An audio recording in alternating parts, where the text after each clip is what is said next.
This is my Shy Girl, dumbbell only, 30-minute, full body workout program. I designed this program thinking of the women who they want to see progress in the gym.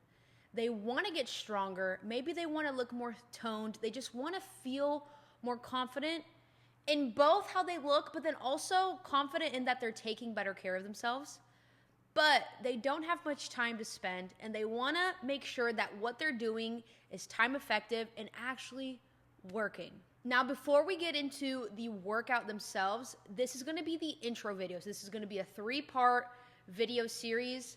First, we're going to do the intro video, then the first workout day and the second workout day. And you heard that right. It is going to be a 2 times a week workout split. Please watch until the end because you're not going to get as much as you can get out of this program if you're not following it correctly. So I want to make sure that user error is not the reason why this program is not working for you. What this program is, it's going to be simple and it's going to be effective. And by simple, I mean it's going to consist of very little equipment and honestly, very little exercises themselves as well. You will notice that both days consist of only 4 to 6 exercises, 4 compound exercises and 2 isolation exercises, with the isolation exercises being bonus. And the reason why I'm wanting to make it as simple as possible is because the simpler something is to do, the less of a learning curve there is to learn it, the more consistent you can actually be. And that's what makes it so effective, is that there's continuity. Because the equipment is simple, you can find dumbbells in literally someone's garage. You can find dumbbells in the gym that you're going to, the cruise ship that you're going to. Any gym that you go to, there's gonna be dumbbells there. So there's continuity there. And when there's continuity, you're able to track your progress over time. A lot of people struggle with like program hopping, or when they want to do a pendulum squat, but you don't have a pendulum squat at every gym. And so it's harder to track progress, especially as a beginner when you don't actually know how to work hard yet. You don't actually know how to train hard enough yet. Being able to track your progress is going to be super fucking important. It's the only way to actually build real muscle, okay? And also, this program is only going to be as difficult as you make it. And we'll explain what that means when we go more into detail about training close to failure. What this program isn't, it is not aesthetic, okay? A lot of people follow random workout programs that their favorite influencer just put on the internet, and they'll do cable kickbacks and like random hit workouts, and they follow it because it looks fun, because it looks fresh, because it looks new. But just because something is new and fresh doesn't mean it's effective. And I'm gonna be so for real, oftentimes it isn't. Every single day I'm scrolling on social media, I see someone showing a new variation of some exercise. Don't do it like that. If you do it like that, you're doing it wrong. Do it like this. But just because something works for one person doesn't mean it's gonna work for you. In order for something to work for you, it has to be something that you can stay consistent with. It has to be something that you actually feel in the muscle that you're trying to target. What's the point of doing glute kickbacks if you're only feeling it in your low back? You know what I mean? And it has to not cause you pain or discomfort. Sometimes these influencers, they be doing the randomest shit. You can't stay consistent with it. You're not actually able to track progress. You're not feeling it in the right place.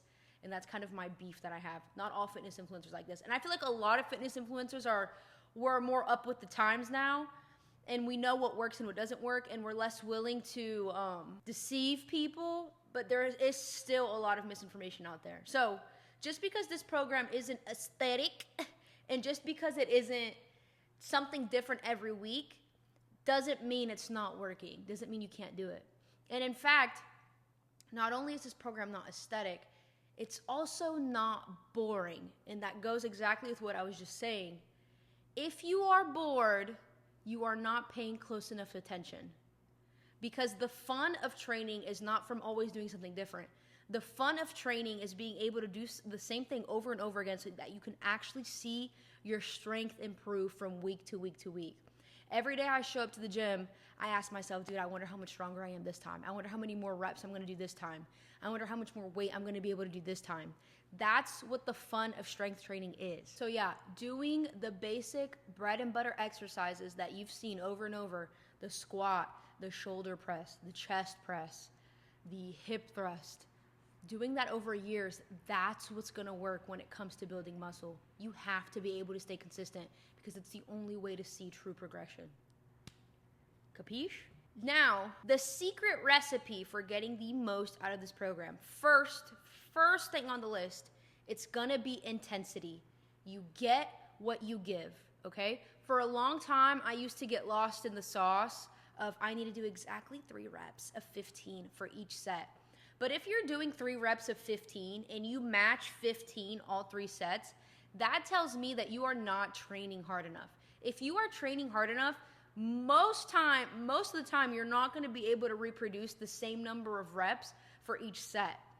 So most of the time, like if I'm doing, let's say I'm doing 3 sets of squats, I should be doing 12 reps, then 10, then 7. That means that I'm actually training hard enough to actually be fatiguing the muscle the deeper I get into my workout. So you're going to want to train hard enough. You're going to want to train 1 to 2 reps shy of muscular failure. And we'll go into detail on what that should look like and how that should feel in the next 2 videos. Form.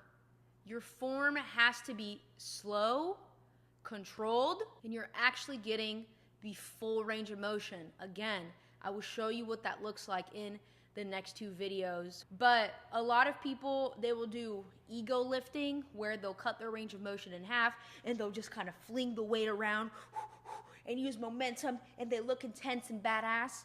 But using all of that momentum, flinging the weight around, not getting the full range of motion, it's getting in the way of your ability of milking out everything that you can possibly milk out from your exercise. Because what's the point of doing an exercise if you're just flinging the weight around and not actually using the muscle that you're trying to target, okay? You actually want to be progressing by keeping training notes.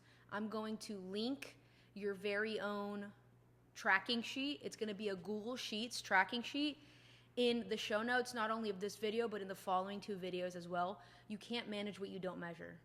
You can't know if you're actually progressing, if you're actually training hard enough, if you are not tracking that shit. I don't give a fuck.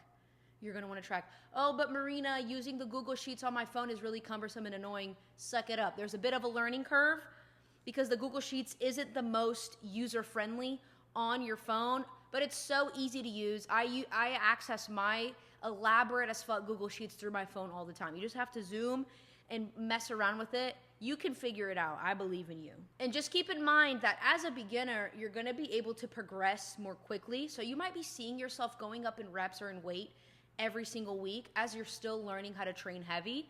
But as a more experienced person, don't feel like you're not seeing progress if you're not increasing reps or weight every week. This is actually something that my coach just taught me. He said, maintaining strength is actually a really good sign that you're probably still getting stronger. He said what you don't want to see is you don't want to see your strength go down for weeks at a time. Maybe 1 week, right? You're having a shitty week or you're like hungover or something. Okay, sure, performance can suffer. But in general, maintaining your strength or seeing your strength go up is a great sign that you probably are getting stronger and you probably are building muscle. And then the final thing you need, I sound like a broken record, but the final thing you need to succeed with this program is consistency. I'm being so fucking for real. Stick to this program for a year. A whole ass motherfucking year. 1 year. If you change programs before then, I'm judging you. I'm just kidding. But like the odds that you're progressing is lower. You know what I mean? Like my coach has been having me do the same program. We've been working together for 5 months. He's been having me do the same program for 5 months. I even changed gyms. And he literally helped me take the program that I was doing at one gym and find like a match for match substitute for every exercise that I was doing so I could keep things as consistent as possible. Because every time that you introduce a new exercise, there's a learning curve. Like the first 4 to 6 weeks of that new exercise is just you learning how to execute it correctly and execute it the same every time. So it's harder to make true progress, true strength progress. So the more consistent we can stay with exercises, the more true progress we're going to see. So like anytime I'm like, coach, I want to change this exercise, he's like, you better have a good fucking reason for why you want to change that exercise. It better be because you're not connecting with the mind-muscle connection. And you've tried for weeks on end to connect. And it's still not working, okay, then we can change it. Or it better be because it's causing you discomfort and we need to do an alternative exercise that works the same muscle group without causing you discomfort, especially in the joints, okay? So yeah, swap out exercises only as needed. And swap them out so it's an exercise that is doing the same thing that the other one is doing. So like if you're gonna substitute goblet squats, at least change it for like sumo squats, or at least change it for like a walking lunge. And if you wanna understand how to substitute an exercise, I'm going to include an exercise data bank for you where all you have to do is look for the exercise that you're trying to substitute, and any other exercise in that list is going to work for you. Like I split up the exercise data bank into muscle groups, so it's easy for you to swap out exercises as needed.